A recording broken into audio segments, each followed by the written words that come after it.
today. My name is Supo Fawole, and I'm a chartered accountant, trainer and consultant. I currently serve as country manager for Regenesys Business School, a South Africa-based business school that operates out of Sandton in South Africa, Mumbai in India, and now recently Lagos in Nigeria. The focus of my talk to you this morning will be on entrepreneurship. I understand that many of you here today run your own businesses, and there are some of you who are currently unemployed. And why entrepreneurship? There are millions of people out there today who are unemployed, isn't it? And for every one of us, you will reach a crossroads in your life where you have to take that key decision. What do I want to do? What is my career going to be? What do I want to do in life? And you will have two broad options before you. One is to seek for salaried employment, and the other one is to determine that you will be your own boss. You will be self-employed.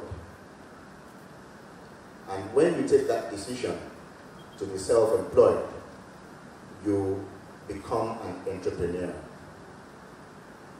What is entrepreneurship? Who is an entrepreneur? There are different myths about entrepreneurship.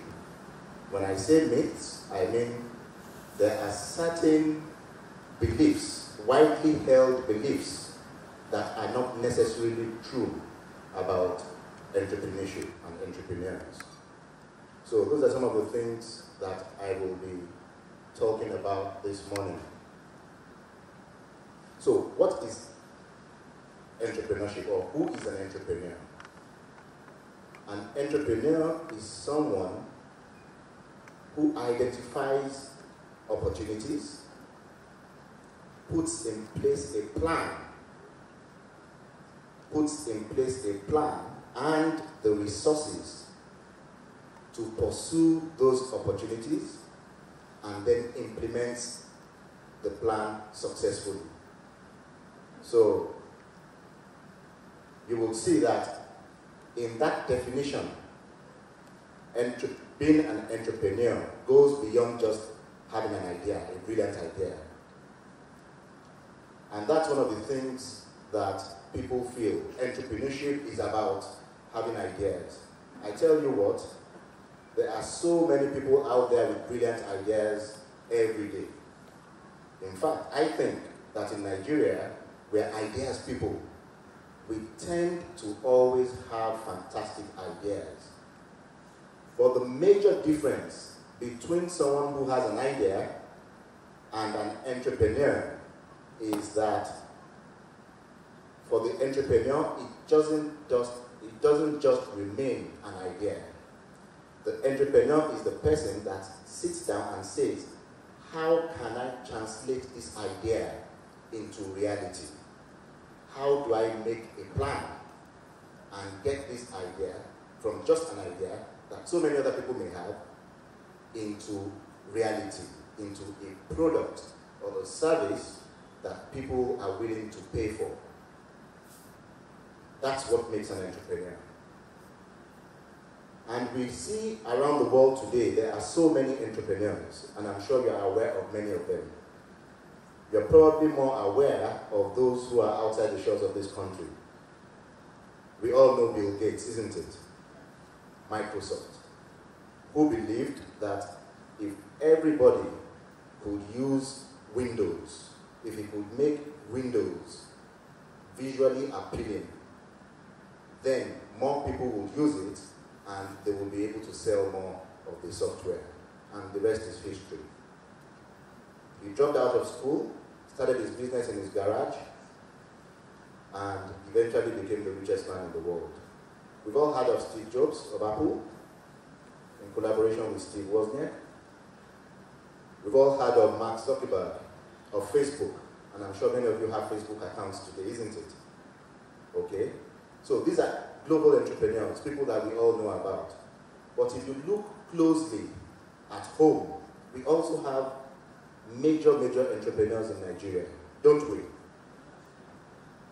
Aliko Dangote, major entrepreneur, isn't it?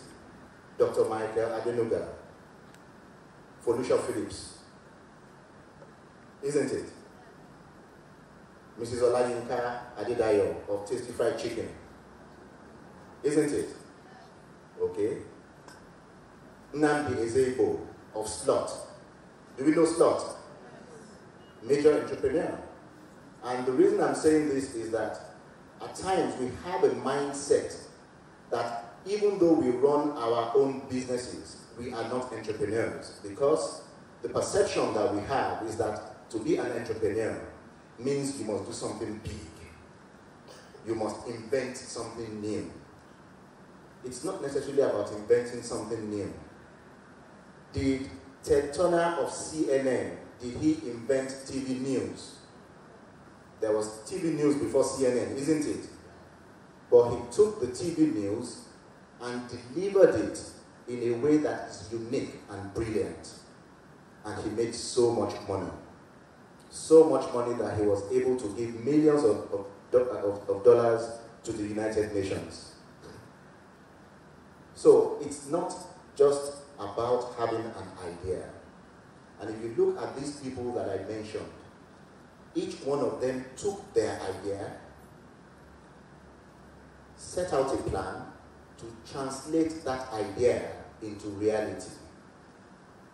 So it is really key that for those of you who are running your businesses right now, you need to sit down on your businesses. You need to remember that business has to be done in a structured manner. How many of you have a plan for your business? Because if you fail to plan, then you plan to fail, isn't it? If you fail to plan, then you plan to fail. And you don't want to fail, surely not. So you need to create a plan. Peter Drucker, the management guru, he defines an entrepreneur as a person that seeks for change and responds to that change and exploits opportunities. So when you look around you and you see everything going on around you, how creative are you in saying there is an opportunity here? I see an opportunity. If I am able to do this, I think people will be willing to pay for it. Then how do you make a plan? So I'm going to talk very quickly about some of the myths, like I said, that people have about entrepreneurship. Some of those widely held beliefs that are not necessarily true. One is that you must invent something new, and I told you it's not necessarily the case. Another one is that you must have access to a lot of money for you to be an entrepreneur. Capital is very key in growing a business, but it doesn't necessarily mean that you must have access to so much of it when you start. In fact, my experience with small and medium-sized organizations shows that it is actually better for you to start small at times, especially when your idea is very novel, when it is new. You need to start small, learn the ropes, understand the intricacies of the business, understand what works and what does not work, and then you can then, having gotten that understanding, you can then plan your growth. When you do something well as a small business, then it is easy for you to have access to the funding that you require to expand and grow.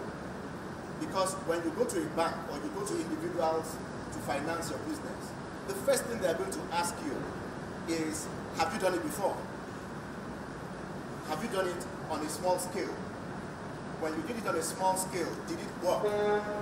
And then you can sit down and think and put a plan in place to expand and grow your business. Another widely held myth is that men make better entrepreneurs than women. And the reason for this is that when you look out there at major entrepreneurs, it seems that we tend to hear more about male entrepreneurs than female. But all research has shown that there is no difference based on gender in your ability to be a successful entrepreneur. In fact, the research that there is actually shows that women tend to be better at building and growing a business after it has gone, after it has started, than men are. So my encouragement to you women, because a lot of women tend to shy away and say, oh, I can't be an entrepreneur. Entrepreneurship is for men. It is not. As long as you apply the same principles, the same concepts, then you can succeed as an entrepreneur, whether you're a woman or a man. Now, I would like to talk about some of the key characteristics of successful entrepreneurs. And the first one is that to be a successful entrepreneur, you must be innovative and creative. You must be able to do something differently from how it has been done always. You must be able to do something differently from how it has been done always. And this doesn't mean, innovation doesn't necessarily mean invention. If we look here in Nigeria, and I talked about Nnamdi Ezeugo of Slot, has he done anything that is an invention? Did he invent the mobile phones that he sells today? No. But he has looked in and said, hey, you know what? There's a huge market, because at some point or the other, everybody is going to put a phone in their pockets.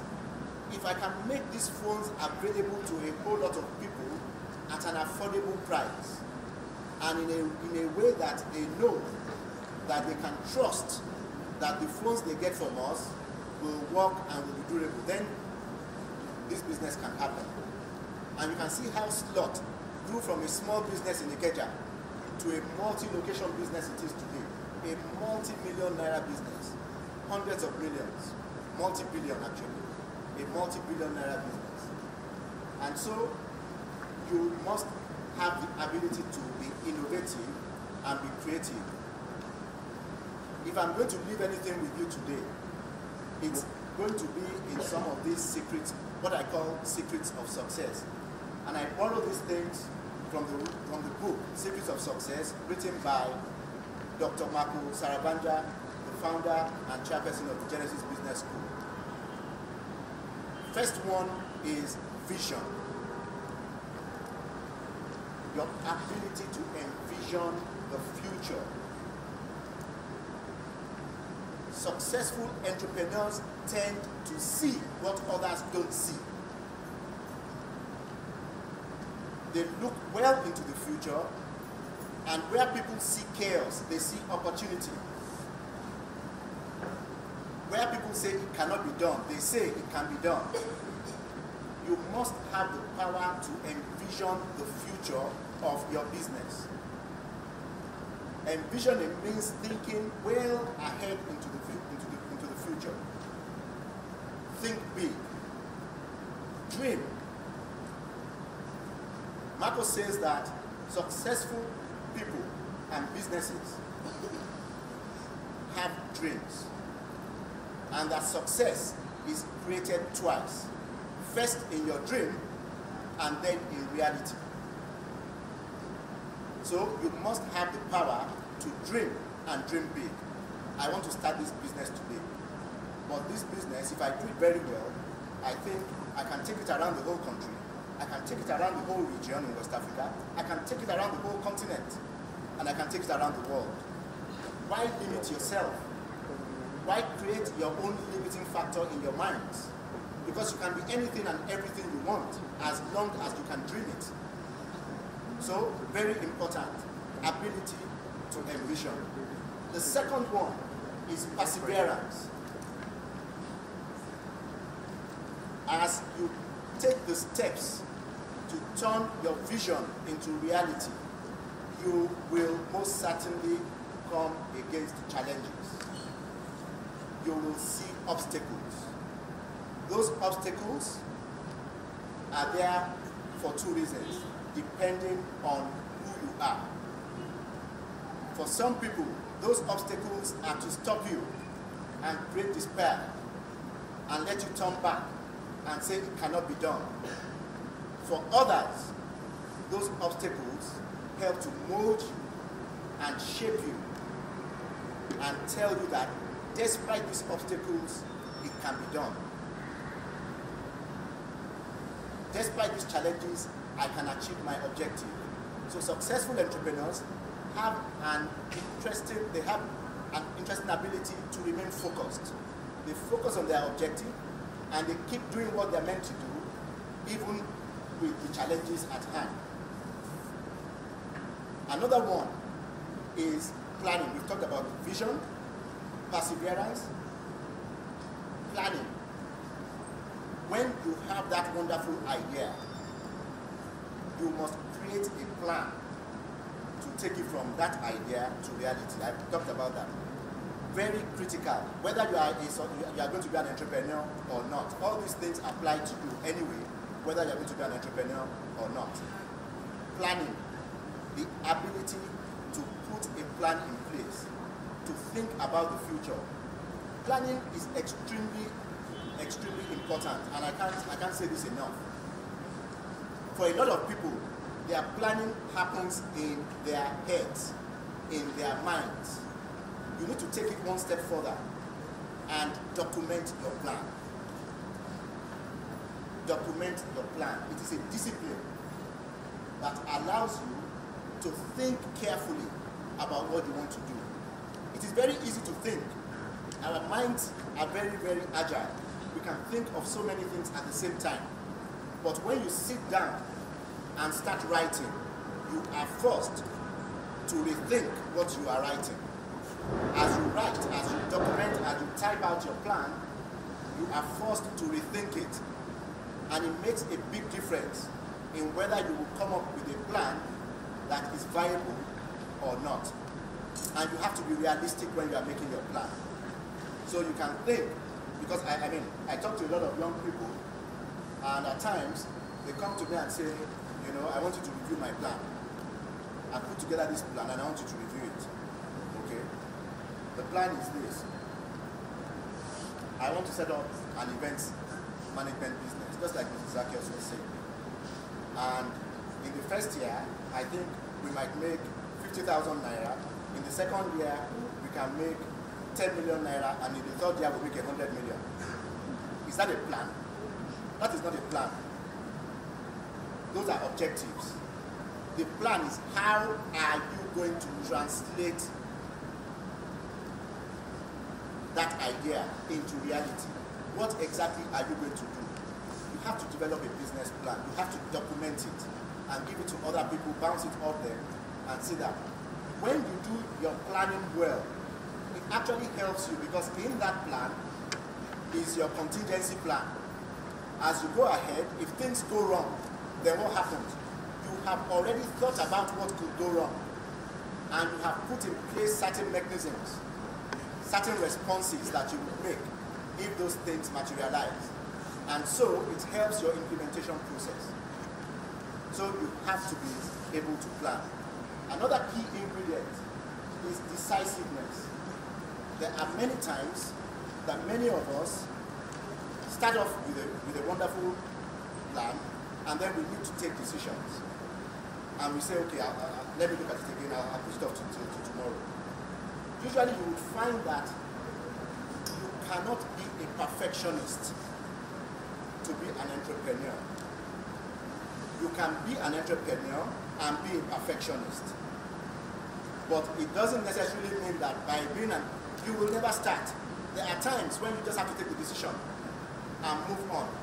Many times it is better to take a decision And if you find the decision to be the wrong one, then you learn from it.